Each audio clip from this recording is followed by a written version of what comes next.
حضرت امام حسین علیہ السلام ابا عبداللہ و سید الشہداء کے نام سے مشہور مسلمانوں کے تیسرے امام ہیں جو واقع عاشورہ میں شہید ہوئے۔ آپ حضرت امام علی علیہ السلام و فاطمہ زہرا سلام اللہ علیہا کے دوسرے بیٹے اور پیغمبر اکرم حضرت محمد صلی اللہ علیہ وآلہ وسلم کے نواسے ہیں۔ آپ اپنے بھائی امام حسن علیہ السلام کے بعد 10 سال منصب امامت پر فائز رہے۔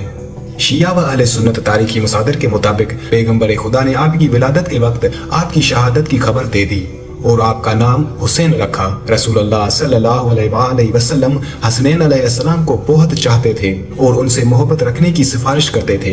امام حسین علیہ السلام اصحاب کسا میں سے تھے، مباہلے میں بھی حاضر تھے اور اہل بیت پیغمبر میں سے ہیں جن کے شان میں آیت تطہیر نازل ہوئی۔ امام حسین علیہ السلام کی فضیلت میں حضرت صلی اللہ علیہ وآلہ وسلم سے بہت ساری روایتیں نقل ہوئی ہیں، جیسے حسن و حسین جنت کے جوانوں کے سردار ہیں اور حسین چرا کے ہدایت و کشتی نجات ہیں۔ امام رضا علیہ السلام سے منقول معتبر روایت میں آیا ہے، جب امام حسین علیہ السلام دنیا میں تشریف لائے تو رسول خدا حضرت محمد صلی اللہ علیہ وآلہ وسلم نے اسماء سے فرمایا اسے مجھے دو۔ اسماء حضرت امام حسین علیہ السلام کو ایک سفید کپڑے میں لپیٹ کر رسول خدا حضرت محمد صلی اللہ علیہ وآلہ وسلم کے حضور لائیں۔ حضرت محمد صلی اللہ علیہ وآلہ وسلم نے انہیں اپنی گود میں لیا، دائیں کان میں اذان اور بائیں کان میں اقامت کہی۔ اسی وقت جبرائیل علیہ السلام نازل ہوئے اور عرض کیا حق تعالی آپ کو سلام کہہ رہا ہے اور فرماتا ہے علی علیہ السلام سے تمہاری نسبت ایسی ہے جیسے ہارون علیہ السلام کی نسبت موسیٰ علیہ السلام سے ہے، بس اس بیٹے کا نام ہارون علیہ السلام کے چھوٹے بیٹے کے نام پر شبیر رکھو، جس کا عربی میں معنی حسین ہے۔ رسول خدا حضرت محمد صلی اللہ علیہ وآلہ وسلم نے امام حسین علیہ السلام کا بوسہ لیا اور رو کر فرمایا اے میرے بیٹے، ایک بڑی مصیبت تیرے انتظار میں ہے۔ پھر فرمایا خدایا اس کو قتل کرنے والے پر لعنت کر۔ پھر اسماء کی طرف متوجہ ہو کر فرمایا یہ بات فاطمہ سلام اللہ علیہا کو نہ بتانا۔ جب 7واں دن ہوا تو حضرت محمد صلی اللہ علیہ وآلہ وسلم نے اسماء سے فرمایا میرے بیٹے کو لاؤ۔ امام حسین علیہ السلام کو حضرت محمد صلی اللہ علیہ وآلہ وسلم کے پاس لائے۔ اسماء امام حسین علیہ السلام کو حضرت محمد صلی اللہ علیہ وآلہ وسلم کے پاس لائیں تو رسول اکرم حضرت محمد صلی اللہ علیہ وآلہ وسلم نے سیاہ اور سفید دمبے سے ان کا عقیقہ کیا اور اس دمبے کی ایک ران دائی کو دی۔ پھر حضرت امام حسین علیہ السلام کے سر کے بال اتارے اور ان کے سر کے بالوں کے وزن کے برابر چاندی صدقہ کیا۔ نیز خلوق پودے جو ایک خوشبودار پودا ہوتا ہے کے پتے امام علیہ السلام کے سر پر ملے۔ پھر حضرت محمد صلی اللہ علیہ وآلہ وسلم رونے لگے۔ امام حسین علیہ السلام کو گود میں لیا اور فرمایا اے ابا عبداللہ آپ کا قتل ہونا مجھ پر بہت سخت ہے۔ اسماء نے عرض کیا میرے والدین آپ پر قربان ہو، یہ کیسی بات ہے کہ پہلے دن بھی کہی اور آج بھی اس کی تکرار فرما رہے ہیں۔ حضرت محمد صلی اللہ علیہ وآلہ وسلم نے فرمایا اے اسماء بنی امیہ کے ستمکاروں اور کافروں کا ایک گروہ میرے اس بیٹے کو قتل کرے گا اور خدا ان لوگوں کو میری شفاعت سے محروم کر دے گا۔ اس کو وہ شخص قتل کرے گا جو میرے دین میں رخنا ڈالے گا اور خدا کا منکر ہو جائے گا۔ پھر فرمایا خدایا میں تجھ سے سوالی ہوں کہ میرے ان دونوں بیٹوں کے لیے وہی کچھ عطا کرنا جو ابراہیم علیہ السلام اپنی ذریت کے حق میں چاہتے تھے۔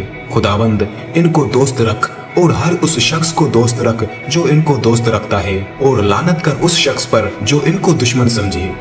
حضرت امام حسین علیہ السلام نے اپنی زندگی کے ابتدائی 7 سال اپنے نانا حضرت محمد صلی اللہ علیہ وآلہ وسلم کے ساتھ گزارے۔ آپ امیر المومنین علیہ السلام کی خلافت کے دور میں ان کے ساتھ تھے اور اس دور کی جنگوں میں شریک رہے۔ امام حسن علیہ السلام کی امامت کے دوران آپ ان کے دست و بازو بنے اور امام حسن علیہ السلام کی معاویہ سے صلح کی تائید کی۔ امام حسن علیہ السلام کی شہادت سے معاویہ کے مرنے تک اس عہد پر باقی رہے اور کوفہ کے بعض شیعوں نے جب آپ کو بنی امیہ کے خلاف قیام اور شیعوں کی رہبری سنبھالنے کی درخواست کی تو آپ نے انہیں معاویہ کے مرنے تک صبر کرنے کی تلقین کی۔ حضرت امام علی علیہ السلام کی خلافت کے دوران میں امام حسین علیہ السلام اپنے والد کے نقش قدم پر رہے और जंगों में उनके साथ थे। फिर उसने मुआविया के साथ अपने भाई के अमन मुआहदे पर कायम रहा और मुआविया की जानिब से इस्लाम में सुलहनामा और मज़ाब के खिलाफ यजीद को वली ओहद की हैसियत से कबूल करने की दरख्वास्त पर गौर किया और उसे कबूल नहीं किया। मुआविया की वफात से 1 या 2 साल पहले और जब वो अपने बेटे यजीद को गवर्नरी और फिर मुसलमानों की खिलाफत में लाने की कोशिश कर रहा था तो इमाम हसन अलैहिस्सलाम से उसके अमन मुआहदे के बरखिलाफ था। हजरत इमाम हुसैन अलैहिस्सलाम ने उस सूरत हाल से खतरा महसूस किया, आलम इस्लाम के बुजुर्गों को दावत दी, हज के दौरान में मिना की सरजमीन में जमा हो और उसका पैगाम सुने। उस दावत के बाद मिना में करीब 700 पैरोकार और पैगंबर इस्लाम के 200 साथी जमा हुए। अपनी तकरीब के आगाज में जो बाद में खुतबा मिना के नाम से मशहूर हुए, मुआविया ने उसे बगावत करार दिया। मिना में हजरत इमाम हुसैन अलैहिस्सलाम का खुतबा, जिसके कुछ अल्फाज ये हैं: अगर मुश्किलात में सब्र करोगे और अल्लाह की राह में सख्तियां और अखराजात को बर्दाश्त करोगे तो अल्लाह के अमूर आपके हाथ आएंगे। लेकिन तुम लोगों ने जालिमों को अपनी जगह बिठाकर अपने पर मुसल्लत किए हुए हो और अल्लाह के अमूर उनके सुपुर्द कर चुके हो। तुम्हारा मौत से डरना और दुनिया की लालच की वजह से जालिमों को उस पर कादर बनाया है।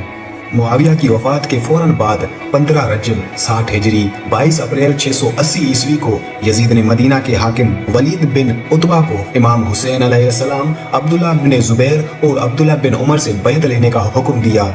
यजीद का मकसद मुआविया की मौत के बारे में लोगों को मालूम होने से कबल इस शहर का कंट्रोल संभाल लेना था। यजीद की फिक्र खास तौर पर खिलाफत में उसके 2 हरीफों के बारे में, यानी ये इमाम हुसैन अलैहिस्सलाम और अब्दुल्ला बिन जुबैर ही थे, जिन्होंने उससे कबल बैत तर्क कर दी थी। वलीद बिन उतबा ने उनको फौरन महल में आने का कहा ताकि वो उन्हें यजीद के साथ बैत करने पर मजबूर करे। हजरत इमाम हुसैन अलैहिस्सलाम अपने पैरोकारों के साथ महल में आए और मुआविया की मौत पर ताज़ियत की, लेकिन उस अज़र के जरिए यजीद से खुफिया बैत 2 दिन के लिए मुलतवी कर दी कि बैत अवामी तौर पर होनी चाहिए। मरवान बिन हकम, जो जानता था कि अगर हुसैन अलैहिस्सलाम इजलास से रुखसत हो गए तो वो जंग के बगैर नहीं पहुंच सकते हैं, उन्होंने वलीद से कहा था कि वो बैत करने के फौरन ही इमाम हुसैन अलैहिस्सलाम को कत्ल कर दें या उसे कैद कर दें। लेकिन वलीद, जो इमाम हुसैन अलैहिस्सलाम से तसादम नहीं करना चाहता था, ने इनकार कर दिया। हजरत इमाम हुसैन अलैहिस्सलाम ने यजीद की बैत को शरीयत के खिलाफ करार दिया और बैत न करने पर यजीद की तरफ से कत्ल की धमकी मिलने पर 28 रजब 60 हिजरी को मदीना से मक्का गए। मक्का में 4 महीने रहे और उस दौरान कूफा वालों की तरफ से हुकूमत संभालने के लिए लिखे गए मुतअद्दिद खतूत की वजह से हजरत मुस्लिम इब्न अकील को उनकी तरफ भेजा। मुस्लिम बिन अकील की तरफ से कूफा वालों की तायीद के बाद 8 जुल्हज को कूफा वालों की बेवफाई और मुस्लिम इब्न अकील की शहादत की खबर सुनने से पहले कूफा की जानिब रवाना हुए। और इसी वक्त के दौरान में हजरत इमाम हुसैन अलैहिस्सलाम को कत्ल करने का बहुत बार मंसूबा भी किया गया था और वो मंसूबा कुछ इस तरह से हुआ था। जब इब्न ज़ियाद को इतला मिली कि हजरत इमाम हुसैन अलैहिस्सलाम का कारवां कूफा के नजदीक पहुंच गया है और कूफा में किसी भी वक्त दाखिल हो सकते हैं, तो उसने गजबनाक होकर अपने मुशीरों, फौजियों और वजीरों को दरबार में बुलाया ताकि मशवरा कर सके और तमाम दरबारियों के सामने ये ऐलान भी कर दिया, जो शख्स इमाम हुसैन अलैहिस्सलाम का सर लाएगा उसे अजीम इनाम दिया जाएगा और 7 साल के लिए रे की हुकूमत भी उसे बतौर इनाम दी जाएगी। तमाम दरबारियों में से एक उमर इब्न साद उठा और उसने कहा, ये काम मैं करूंगा, लेकिन ए अमीर, मुझे इस काम की तैयारी के लिए 1 माह की मोहलत दे दें ताकि अपने पसंदीदा सामान जंग तैयार कर सकूं। उबैदुल्लाह इब्न ज़ियाद ने कहा कि अगर तू 1 माह तक को ताखीर में डालेगा तो दुश्मन हम पर पहले हमलावर हो जाएंगे, लिहाजा दुश्मन को मोहलत देना जायज नहीं। बल्कि उमर इब्न साद ने कहा, 1 माह मोहलत नहीं देता तो 1 रात मोहलत दे दे। उबैदुल्लाह इब्न ज़ियाद खुश हुआ और कहा, 1 रात मोहलत में कोई हर्ज नहीं। महफिल बर्खास्त हो गई, हर शख्स घर चला गया, लेकिन अक्सरत के दिल इस काम से परेशान और मुस्तरब थे कि इब्न साद जालिम ने किस तरह फर्जंद रसूल सल्लल्लाहु अलैहि वसल्लम से जंग को चुन लिया है। उमर साद घर गया, असला और दीगर सामान जंग तलब किया, तमाम आलात हरबे इकट्ठे किए, अपने मुख्तलिफ घोड़े जमा किए और बड़ी तेजी से अपने महल में दाखिल हुआ तो दरबान आया और कहा कि कुछ लोग दरवाजे पर जमा हैं, वो अंदर आने की इजाजत तलब कर रहे हैं और कहते हैं कि हम मुहाजिरीन और अंसार की औलाद से हैं। उमर साद अपनी मखसूस मसनद पर बैठ गया और उनको अंदर आने की इजाजत दी। इजाजत मिलते ही एक गिरोह रोता हुआ दाखिल हुआ और उमर साद ने पूछा, तुम्हें क्या हुआ है कि इस तरह परेशान और रो रहे हो? क्या तुम पर किसी ने जुल्म किया है? उन्होंने कहा कि नहीं, हमारी परेशानी की वजह यह है कि हमने सुना है कि तूने इमाम हुसैन अलैहिस्सलाम को कत्ल करने पर कमर बांध ली है और उनसे जंग का इरादा है, जबकि तेरा बाप तो इस्लाम कबूल करने वालों में से था और रसूल पाक सल्लल्लाहु अलैहि वसल्लम की खिदमत में हमेशा कमर बस्ता रहता था और इस्लाम की तरवीज में इस कदर कोशिश की कि आज तक मज़कूर है। और इस जमात रसूल सल्लल्लाहु अलैहि वसल्लम में मौत आई और तू रे की हुकूमत की लालच में फर्जंद रसूल सल्लल्लाहु अलैहि वसल्लम को कत्ल करने का इरादा कर चुका है। आज हमारे जमाने में पैगंबर इस्लाम की एक ही तो निशानी है और ज़हरा सलामुल्लाह अलैहा का एक ही तो बेटा है और तमाम आलम का वो अमीर है। इस कदर अजीम शख्सियत के बारे में किस तरह कत्ल पर राजी हो गया? इस काम के इरादे से तौबा करो और दुनिया की उम्मीद को खत्म करो और हमेशा के लिए ये जिल्लत अपने दामन में बाकी ना रखो। उमर बिन साद ने कहा, आप रोए नहीं, मुतमईन रहें, मैं ये काम हरगिज नहीं करूंगा। मैं अपने आप को आकल समझता हूँ तो मैं कैसे ये काम कर सकता हूँ? और इस्लाम में मेरे बाप साद की खिदमत किसी से कम नहीं है। मेरी बहादुरी भी किसी पर मख्फी नहीं। जंगों में कभी किसी ने मेरी पुश्त नहीं देखी और मुझे कभी शिकस्त नहीं हुई।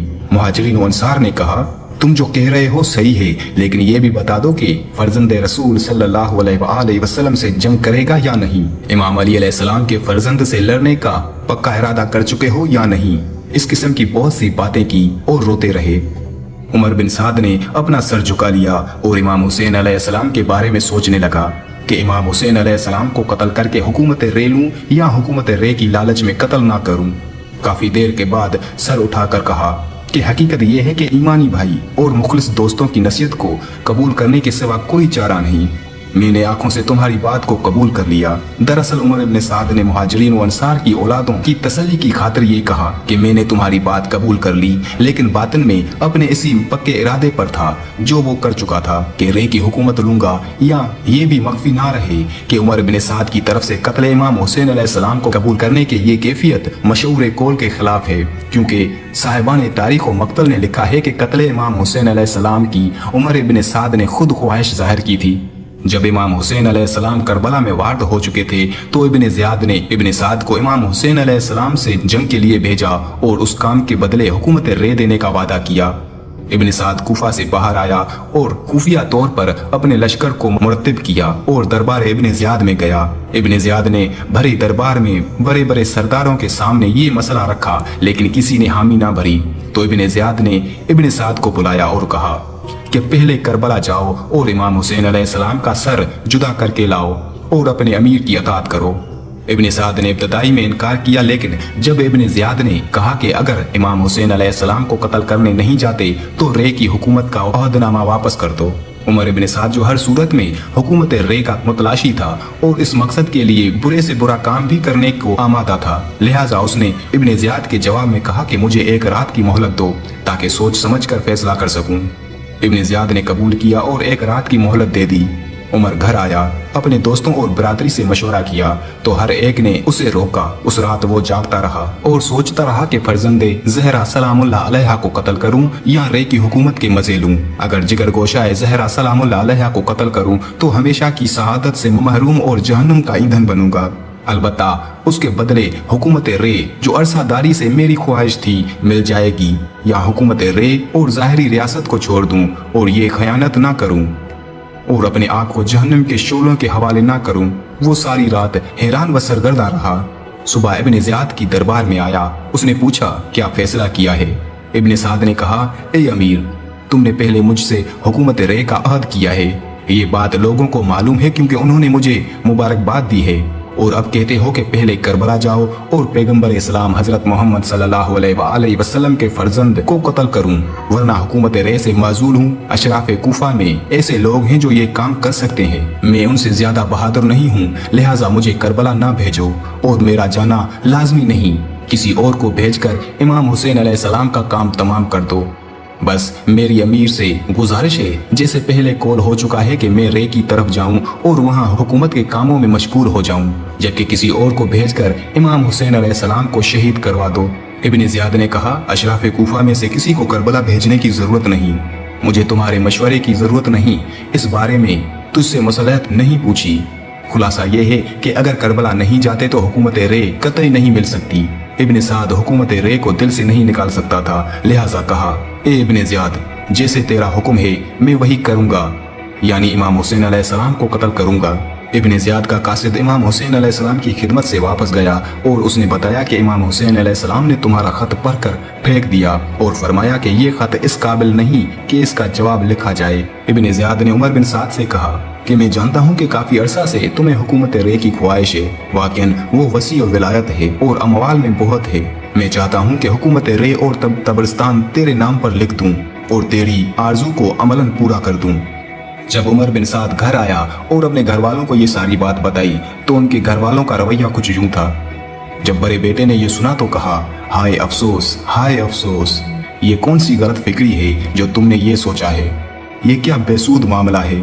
ये जानते हो कि किससे जंग करनी है और किस खानदान की दुश्मनी के लिए कमर बांध ली है। ये हजरत इमाम हुसैन अलैहिस्सलाम, हजरत मोहम्मद मुस्तफ़ा सल्लल्लाहु अलैहि वसल्लम के जिगर गोशे अली अलैहिस्सलाम की आंखों का नूर है और सैयदा ज़हरा सलामुल्लाह अलैहा के दिल का मेवा है। तुम्हारा बाप साद बिन वक्कास तो उनके जद्दे अमजद पर जान कुर्बान करता था और तुम उनको कत्ल करने का इरादा रखते हो। ये काम ना करो, खौफे खुदा करो और कयामत की शर्मसारी से बचो। उमर साद ने बड़े बेटे से मुंह फेर लिया और छोटे लड़के से पूछा कि तेरी राय क्या है। उसने कहा कि जो बड़े भाई ने कहा वो सच है, लेकिन उधार और जो इब्न ज़ियाद दे रहे हैं वो नकद है और कोई अक्लमंद नकल को उधार पर नहीं छोड़ता और हाजिर को गायब पर इख्तियार करने को नहीं छोड़ता। उमर साद लांती ने कहा, बेटा तुम ठीक कहते हो, हमने अभी दुनिया अख्तियार की है, जब आखिरत आएगी तो देखा जाएगा। दूसरे दिन उमर साद इब्न ज़ियाद के पास गया और कहा कि इमाम हुसैन अलैहिस्सलाम से जंग करना कबूल है। इब्न ज़ियाद इस बात पर खुश हुआ और उसे 5000 का लश्कर दिया कि करबला जाओ। जब कूफा से बाहर लश्कर आया, एक लश्करी ने पूछा, इब्न ज़ियाद क्या तू फर्जंदे रसूल सल्लल्लाहु अलैहि वसल्लम के साथ जंग करने को जा रहा है। इब्न ज़ियाद ने कहा, हाँ, अगरचे दुनिया में हुसैन अलैहिस्सलाम से जंग जिल्लत और रसवाई का और आखिरत में जहन्नम जाने का सबब है, लेकिन रे की हुकूमत भी ज़ौक़ और ऐशो सरवर का सबब है। फिर रोज़तुल शुहदा में लिखा है, हमजा बिन मुगीरा ने, जो उमर साद का भांजा था, जब देखा कि उसका मामू इमाम हुसैन अलैहिस्सलाम के साथ जंग का पक्का अज़म किए हुए है तो अपने मामू के पास आकर कहने लगा, तुम क्यों इस जंग की तरफ जा रहे हो जो बहुत बड़ा गुनाह है और कतई रहम को मुस्तलज़िम नहीं है। ये धोखा और बेवफाई की मशहूरी का सबब है। तुम ये काम करने क्यों जा रहे हो। उमर साद ने कहा, ए बेटे, अगर ये काम ना करूं तो हुकूमत से महरूम रहूंगा। हमजा ने कहा, खुदा की कसम कि हुकूमत को तर्क करके दुनिया छोड़ देना इससे बेहतर है कि तुम्हारी गर्दन पर खून हुसैन अलैहिस्सलाम हो। इब्न साद ने बहुत लंबी फिक्र की और इरादा किया कि जंग को छोड़ दूं, लेकिन दुनिया की मोहब्बत ने उसकी बसीरत पर पर्दा डाल दिया और वो गुमराही के कुएं में गिर गया और 5000 का लश्कर लेकर करबला पहुंच गया। 3 मुहर्रम से कूफा से लश्कर आने शुरू हो गए और 9 मुहर्रम तक इमाम हुसैन अलैहिस्सलाम के दुश्मन इकट्ठे होते रहे। यूं ही कोई लश्कर करबला में वारद होता, तबला ढोल बजाने से अपने वजूद का ऐलान करता था। उस कैफियत से हजरत इमाम हुसैन अलैहिस्सलाम के बच्चे और मस्तूरात घबरा जाते थे। 7वीं मुहर्रम को पानी बंद हो गया और लुप्ता बलुप्ता हालात सख्त तर होते गए। असहाब में हजरत हबीब इब्ने मज़ार ने सोचा कि इधर नजदीक ही बनी असद के कबाइल आबाद हैं, उनके पास जाऊं, उन्हें हालात बताऊं और फर्जंदे पैगंबर के लिए उनसे नुसरत तलब करूं। हजरत हबीब इब्ने मज़ार उसी नियत से हजरत इमाम हुसैन अलैहिस्सलाम की खिदमत में हाजिर हुए और दिल शगस्ता और परेशान हाल में इमाम हुसैन अलैहिस्सलाम से अर्ज किया, इधर करबला में करीब बनी असद के कबाइल आबाद हैं, उनमें से कई ऐसे भी हैं जो आपके मोहब्बत और खैरख्वाह हैं। अगर आप इजाजत दें तो उनको आपकी नुसरत की दावत दूं। हजरत इमाम हुसैन अलैहिस्सलाम ने फरमाया, इजाजत है। वो रोशन दिल ज़ईफ आधी रात को लिबास तब्दील करके करबला से निकला और बनी असद के कबाइल के पास आ पहुंचा। अहले कबीला हजरत हबीब को देखकर बहुत खुश हुए और सब उनके इर्द गिर्द जमा हो गए और पूछने लगे, ए हबीब, इस वक्त कहाँ से आए हो और हमारे पास आने का मकसद क्या है, यानी हमसे क्या चाहते हो। जनाब हबीब इब्ने मज़ाहिर ने फरमाया, ए बनी असद, मेरा इस वक्त तुम्हारे पास आने का मकसद ये है कि तुम्हारी दुनिया और आखिरत में सरफराजी का मौजूद बन सकूं और तुम्हें दुख्तरे पैगंबर के फर्जंद के पास ले चलूं, क्योंकि इस वक्त हजरत इमाम हुसैन अलैहिस्सलाम ने चंद नेक और साले साथियों के साथ करबला में नुज़ूल इजलाल फरमाया है और इब्ने साद ने एक बहुत बड़े लश्कर में इमाम हुसैन अलैहिस्सलाम का मुहासरा किया हुआ है। نیز امام حسین علیہ السلام سے یزید فاسق و جابر کے لیے بیعت کا مطالبہ کر رہا ہے۔ تم میرے قوم اور قبیلہ ہو، میری نصیحت غور سے سنو اور سمجھو۔ خدا کی قسم، تم میں سے جو بھی حضرت امام حسین علیہ السلام کے ساتھ شہید ہوا تو گویا اعلیٰ علین میں حضرت محمد صلی اللہ علیہ وآلہ وسلم کا رفیق اور علی المرتضیٰ کا ہمسایہ ہوگا۔